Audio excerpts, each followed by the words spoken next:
Nah, pada video kali ini kita akan membahas apa sih itu sistem kontrol. Sistem kontrol adalah pengaturan satu atau beberapa variabel untuk menghasilkan output yang diinginkan. Tujuan utama dari sistem kontrol yaitu untuk mendapatkan optimisasi dari fungsi sistem kontrol itu sendiri.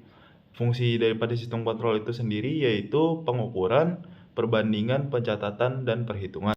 Nah, sistem kontrol dibagi menjadi dua jenis, ada sistem kontrol loop tertutup dan sistem kontrol loop terbuka.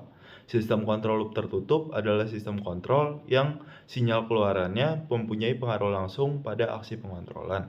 Sistem kontrol loop tertutup adalah sistem kontrol yang berumpan balik.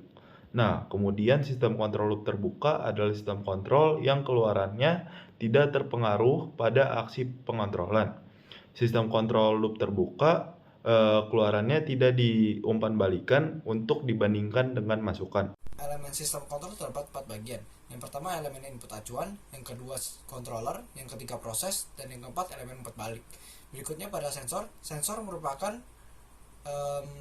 suatu komponen elektronika yang berfungsi untuk mengubah besaran mekanis, magnetis, panas, sinar, dan juga kimia untuk diubah menjadi besaran elektronika seperti tegangan, arus listrik, dan juga resistansi.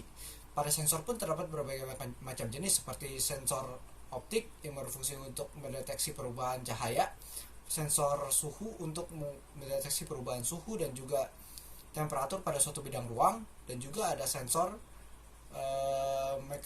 mekanis yang berfungsi untuk mendeteksi gerakan. Pada PPM 3 kelompok kami akan digunakan berbagai perangkat mekatronika seperti lampu LED, sensor RPM, dan juga penunjuk daya. Lampu LED difungsikan untuk menunjukkan bahwanya adanya daya yang masuk atau yang tersimpan dalam baterai.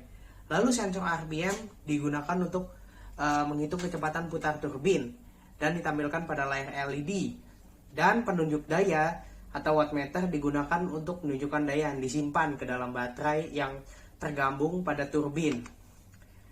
Lalu berikut ini adalah flowchart turbinnya yang dimulai dari generator DC menghasilkan listrik.